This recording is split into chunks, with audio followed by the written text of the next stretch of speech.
Hi, I'm Norm Abram. Welcome back for another look at a program we did a few years ago called the Dough Box. Now, I built this one, but the rustic antique we found down in Georgia looked just like it. Made out of white pine, just like this one, and assembled with very simple joinery. The value of the antique was in its authentic original patina. It hadn't been painted, and there were obvious wear marks suggesting long years of regular, hard use. The appeal of this piece is its antiquity, its former use as a home bakery appliance, a quaint idea in today's kitchen, and its golden patina from the 200-year-old pine. The challenge for woodworkers trying to emulate such a piece is to get the patina just right, something almost impossible to achieve with new lumberyard pine. Using the right stain and waxes will help achieve the look, but the key is to find, remanufacture, and turn old timber into boards that look as old as the original. We Yankees never throw anything away, so we always have boards around the shop from demolition projects, and they're perfect for making period reproduction furniture. In a moment, I'll show you the original dough box. Then we'll come back here to the shop and recondition some old pine boards. And then we'll build our own version of the dough box right here in the new Yankee workshop. Well, once again, we're in the low country of Georgia, but the piece I want to show you today didn't come from down here. The owner purchased it out of an antique shop in Ohio, not far from Cincinnati. Now, she calls it a dough box. Bread dough would be prepared, put in the box to rise, and I imagine later it would be made into loaves right on the top. Now, here in this beautiful kitchen, it's being used as an occasional table, but I could see using it for a TV, a lamp, or even flowers. Now, it's made out of pine and it's aged beautifully. A couple boards for the top, a couple boards for the front and back, joined together with a tongue and groove joint and let into the side panel.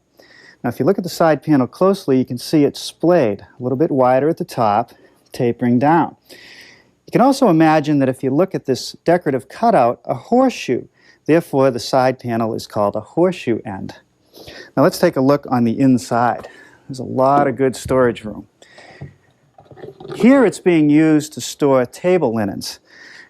You want to put things in here that you don't need every day because you'll have to take whatever's on the top off to get to it. The sides are put together with a cleat, again some tongue and groove joints. And look at this, some gnawing. Perhaps a mouse was trapped in the flour or in the dough trying to get out. Now, this piece could be 100 or 150 years old. Simple and very useful. I think we should build a couple. Well, let's see how the bread dough is doing. Hey, it's not rising at all. Just kidding. There's no bread dough in here. I think that this chest on legs will be much more useful for me to store my fine linens than for the bread dough. Anyway, I'm not much of a baker. Now, our prototype is pretty true to the antique original we found in Georgia. Only a couple changes. One is that the ends are made of two boards glued together rather than held together with a cleat. Another is that I hinged the top so that it would be easier to get in and out of the bin. Now, whether you're a baker or a woodworker or you need a place to store your linens, you might want to build one of these. And we have a measured drawing with the materials list, and you'll hear more about that before the program ends. I built our piece out of antique pine to give it that nice look. One of the advantages of antique pine is that if you look at it, you can see how close these growth rings are together. That gives me a stable board. That also means that this timber might very well have come from virgin forest that were once all over the east coast of the United States. The other thing is that I get a nice color, which finishes nicely. I could have used new pine, but if you look at new pine, it's very white in color. The growth rings are very far apart, which means the board could cup and curl in time. And we find that when you apply a finish, sometimes it's very blotchy. Now, to get old boards, we've been saving timber from renovation projects for the last few years. Instead of going in the dumpster, they come here to the shop. We stack them up carefully, often putting little cleats in between to leave an air space so that the boards will dry and stay nice and flat. To get the boards from that stage to usable wood takes a bit of effort. The first thing to do is to remove all the iron, usually nails, sometimes bolts. These will do a lot of damage to your saw blade and your planer. Now, some of them you can see, but when you can't see the metal, it's useful to have one of these. We bought it at a specialty store that supplies security devices to the airline industry. Turn it on, and as you come across the board, when you meet iron, it sends off an alarm. The next step is to get the metal out. One tool is this nail puller. And you slip it over the head of the nail, drive the handle down, and it pivots and grabs it, pulling it out. Makes easy work. May cause a little damage, but if you're using the other side of the board, it doesn't matter. Otherwise, you need an awl to pry around the nail to make room to grab it. You can either use these side cutting pliers to grab on and pull it out, wire cutters, or even locking pliers. Any of these tools will do the job. Once all the iron is removed, I then rip off the bad material, giving me boards a little wider and longer than I need. Then it's off to the surface planer. One of the things I've found about these antique timbers is that they vary in thickness, one board to the other. In fact, sometimes a board will be thicker on one end than it is at the other. So the first thing I do is measure the thickest board. In this case, it's about 1 inch. So I'm going to set my planer at 15/16. Before we do any use of the power tools, let's take a moment to talk about shop safety. Be sure to read, understand, and follow all the safety rules that come with your power tools. Knowing how to use your power tools properly will greatly reduce the risk of personal injury. And remember this, there is no more important safety rule than to wear these safety glasses. And of course, hearing protection when necessary.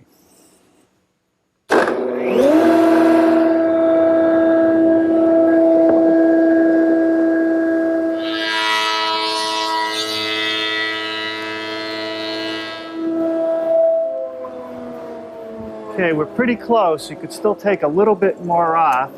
This time I'm going to lower down only a 32nd of an inch and run the same side through again. Good.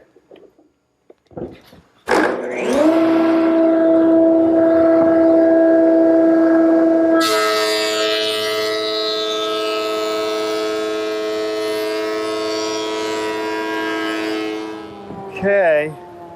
All the boards now have a clean side. Now we'll plane the other side until they're 3/4 of an inch thick.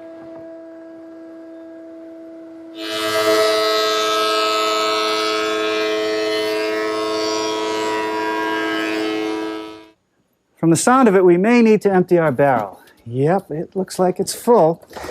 Now, people often ask how we keep the new Yankee workshop so clean, and part of the secret is this machine right here, a 5-horsepower dust and chip collector. All the material is brought here through a series of pipes. The heavy material falls in this barrel, and the flour falls in another barrel. Now, when we're planing, we make plenty of this, and I don't throw it out. Every bit of it gets bagged and sent off to a local poultry farmer. To get panels this wide, it's necessary to glue boards together. In the case of the top, there are 3 boards in this one, and the ends are made up of 2 boards. The process starts by looking at the boards for the best face. Here I have 2 that will become the top of the one we're working on today. If you flip this one over, you can see that we didn't quite get the board cleaned down. And the reason for that was that I didn't want the boards to be any thinner. Plus, I'm going to trim some of this off. So we'll just sand the rest of the material out. But obviously, it has to face down. If we look at this board, this side is nice, but it doesn't match very well in color or texture. If I flip it over, it's just about a perfect match. Now, in the ideal world, I would like to alternate the growth rings on each of these boards. So this one curving up, this one curving down. That way I get stability in the top. But in this case, and especially with these old timbers, I'm going to end up with 2 boards with the rings curling up. Best face wins. The next step is to clean up this joint where we're going to glue it up. And the best tool for that is the joiner. Even though my joiner has a positive stop to assure that the fence is 90 degrees to the table, doesn't hurt to check it once in a while. A good cabinet maker's square is the perfect tool. Otherwise, you could end up with jointed edges that are beveled, and the piece won't be flat when you glue it up.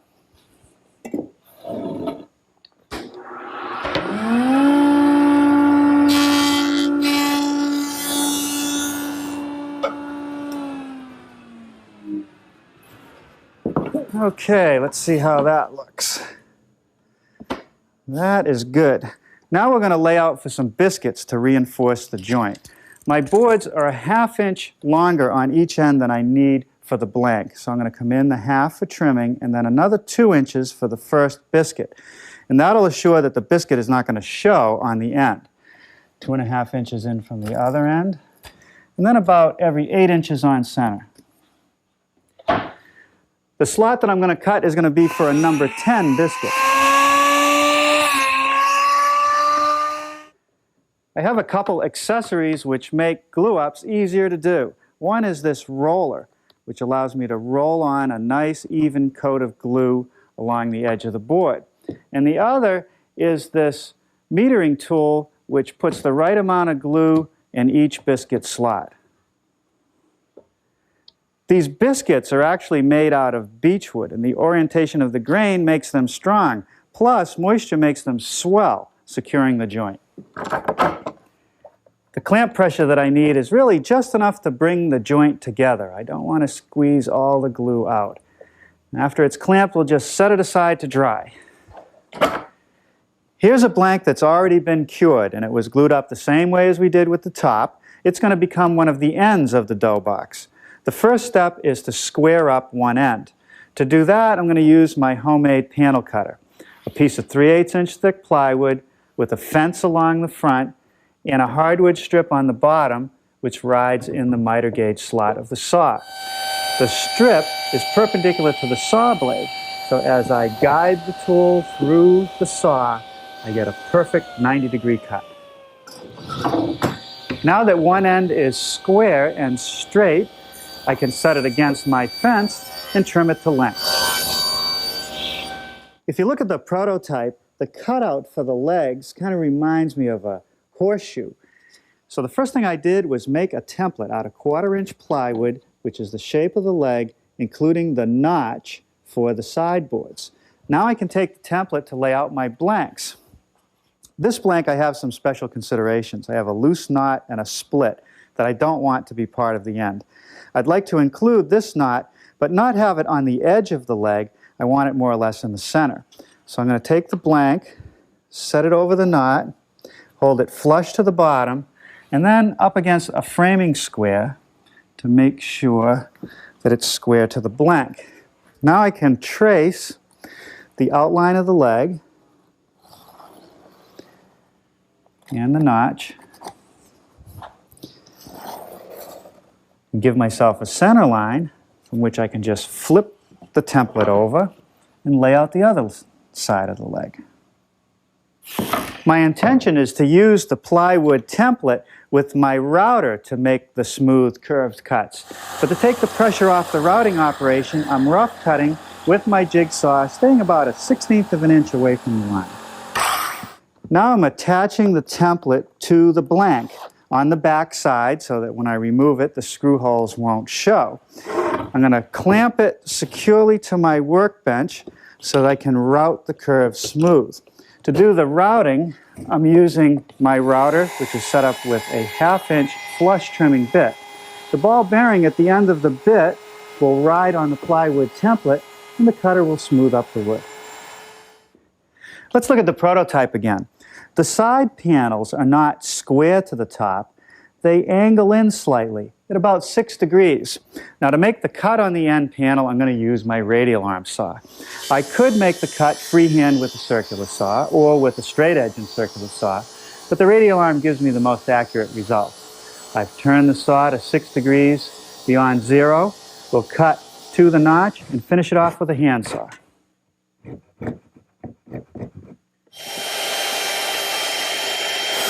To ease the edges of the curved portion of the leg, I'm using a 1/4 inch quarter round bit, but I'm exposing just a little bit of the cutter, just to break the edge. Now I'm ready to make the front and back panels. And if you look closely, you can see that there are 2 boards joined with a tongue and groove joint, and it's not glued together. What we have here is an end panel that has grain running vertically, and front and back panels that have grain running horizontally. If I was to secure the panel firmly with glue, it might split with seasonal movement. By having a tongue and groove joint, I have some leeway for movement here. I have movement at the bottom and at the top. Let's make that tongue and groove joint. First, I'm going to make the groove, and to do that, I've set up my stacked dado head cutter for 1/4 of an inch, just the blades, no chipper, set the height for 3/8 of an inch, and adjusted the fence so that it's approximately in the center of my boards. If I make 2 passes, one, and then flip the board around and run it through, the groove will be perfectly centered. Now there's a sample of the tongue, and I'm going to try it in the groove, and that's a nice snug fit. Now to make the tongue, all I did was add a couple chippers to my stacked dado head set, add a sacrificial fence against my metal fence so that the blade won't hit it, reset the height, run the sample. Now we're ready to run the boards. Well, we're gaining on it. We'll easily finish this project tomorrow. Well, this morning we're ready to finish up the front and back panels. The bottom board of each panel can be left square because the notch is square. The panel flares out at about 6 degrees, so the top edge needs to be beveled so it'll be in the same plane as the end. To make that bevel, I've set up my table saw, tipping the blade to 6 degrees and setting the rip fence for about 15 1/16 inches. And I want to make sure that the face side of the panel sits on the saw.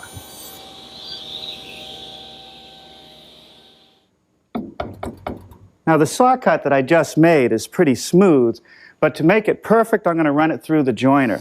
So I've tipped the fence to 6 degrees and I'm going to remove the beveled board and run it through.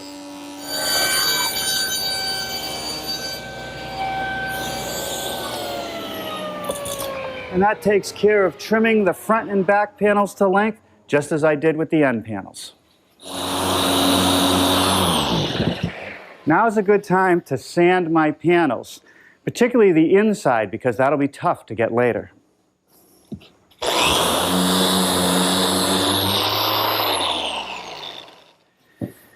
As I mentioned earlier, because of the cross-grain situation between the ends and the front and back panels, I don't want to secure this whole joint. I want to allow for movement.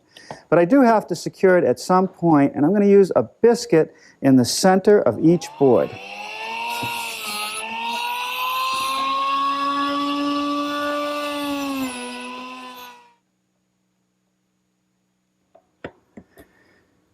With glue in all the slots and the biscuits installed, the tricky part now is to get it together and clamped without it falling apart. Okay, now we'll do the same thing to the other end. Here's my panel, which is going to be the bottom of the chest, and it needs to be beveled on both edges to fit into the bottom. So I've tipped my saw once again to 6 degrees. We'll run each edge. Now reset the fence to the final dimension and cut the other edge.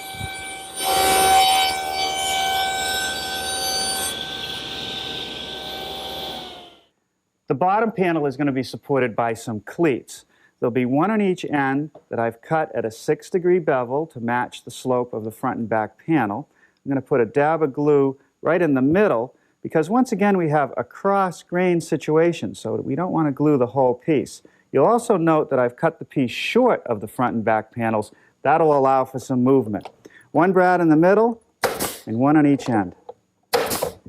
Now at the center of each front and back panel I have a short cleat that's been beveled at 6 degrees along the top edge, and I'll just brad that in place.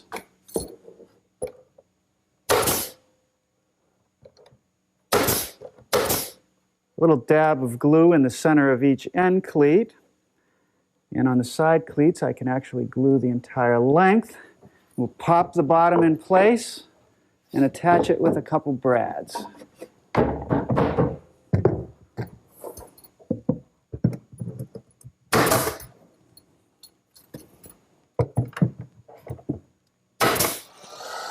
To remove the sharp corners of the top, I'm just rounding them with my belt sander.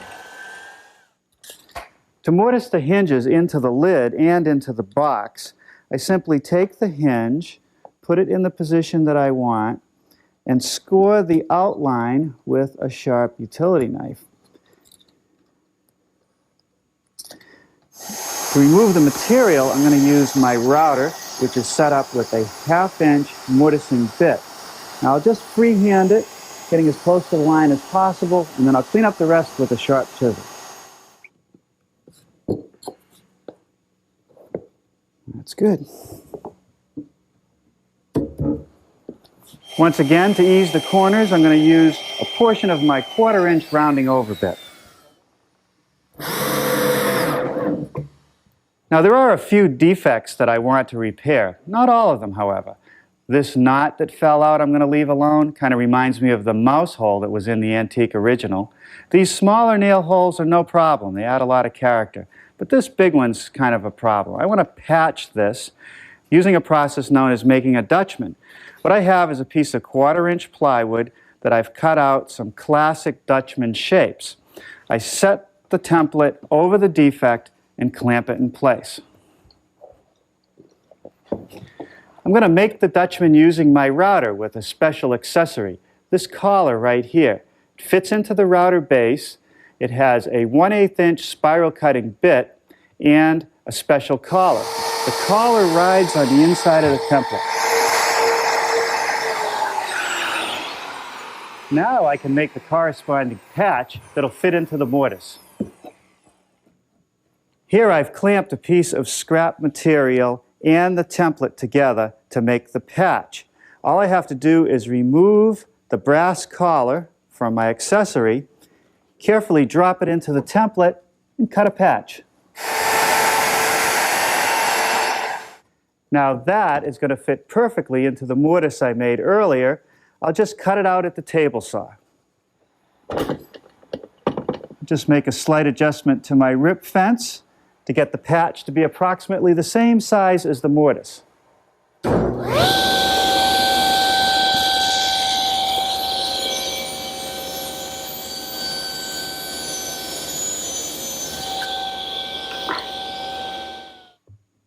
Okay, now I just apply a little bit of glue to the mortise and to the patch. And just pop that in there, tap it down with a block of wood, and we'll just sand it flush. Then I think we're ready for the finishing room. I want to maintain as much of the character of my antique pine on the dough box as possible. So I've decided to use a solvent-based combination stain and urethane.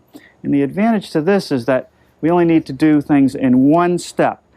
We'll put several coats on, and the manufacturer recommends that it's very important to keep a wet edge, keep moving along so that the stain won't be blotchy, and also to stir the product frequently so that the pigment doesn't settle out. After the first color coat dried, I sanded it with some 220 grit sandpaper. It's necessary to sand between coats to get a good bond. It's going to get darker with each coat, and I think it's going to take 3 coats before it gets to the shade that I want. You know, for years around here we've been looking for just the right finish for our antique pine timbers. And I think the combination of this stain and polyurethane has given us the best results yet. Makes the piece look like it's already 200 years old. Now next time, a complete change of pace. I'm going to build an outdoor project, a garden gate. I'll show you how to build this gate and the frame that goes around it, as well as a trellis that sits on top. That's next time right here on the New Yankee Workshop.